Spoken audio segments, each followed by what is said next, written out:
Today's lesson is clan laws and contact.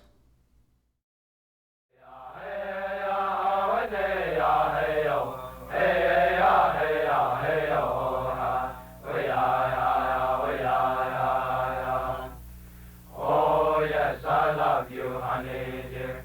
I don't care if you marry 16 times. I'll get you, ya hey oh ha, we ya we ya.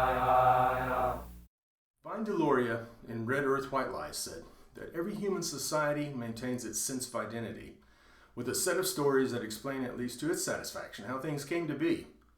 Essentially, Deloria explains that myth will influence history and the recording of actual experiences of the group, and all of that comes together, and these may predict present and future actions by people.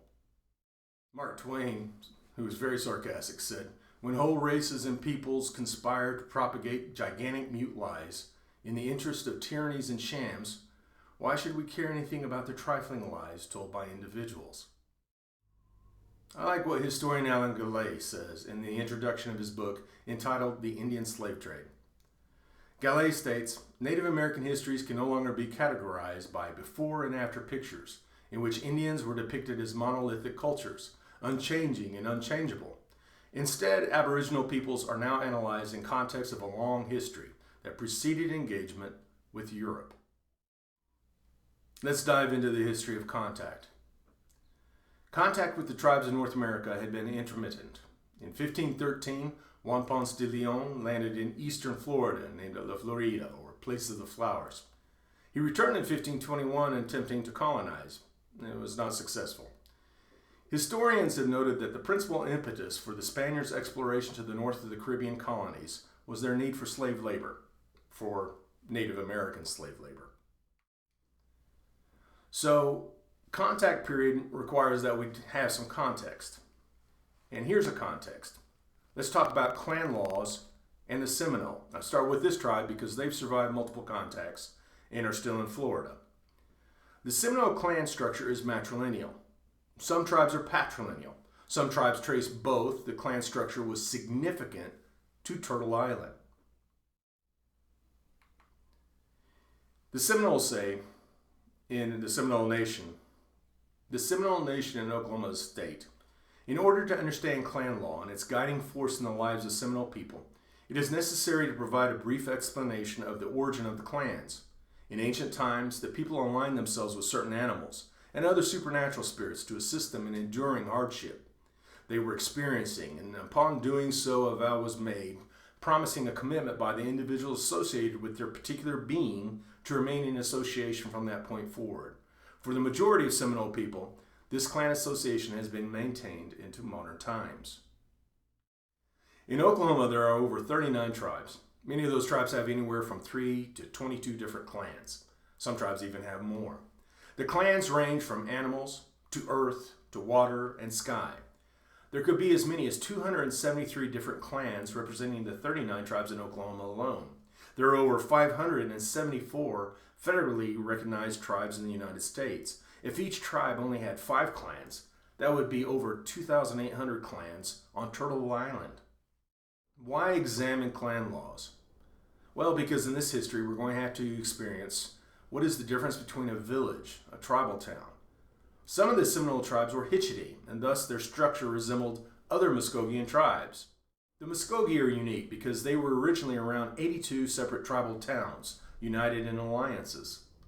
A tribal town could be considered a sub-tribe or a city-state, like that in Greece. In fact, the clans of each tribal town had authority in each ceremony based on their clan. In some tribal towns, the Wind Clan assumed leadership, while in others, the Bear Clan did. Well, and clan law influenced the first Constitution of the United States. Ben Franklin was fascinated with clan law. He and other founding fathers studied the Iroquois, the original 5 nations. In their clan structure, clan mothers sat as a Supreme Court and had the authority to remove the chief or leader who violated his oaths. The men assembled in council were based on clan leadership. Nearly every tribal nation on Turtle Island developed their governing structure based on some form of ancient clan relationships. Let's talk about clan law and punishment, or blood law. If you go all the way to Mesopotamia, you'll learn about King Hammurabi, who wrote a basic code that said an eye for an eye. Well, this also existed in the United States, or on Turtle Island rather, with the tribes based on clan and blood law. There's this story, and it's anecdotal. It's a Choctaw story of a clan meeting, and it deals with the fact that a man, for some reason, had killed his wife. She's from another clan, obviously, and so as a result, he is certain to be put to death by someone from the other clan. They will send an avenger of blood. Now, the story turns out that the mother pleads for the son and takes his place. Though the story may not necessarily be accurate historically, what it does is it places an idea that clan law affects punishment and how tribes govern themselves.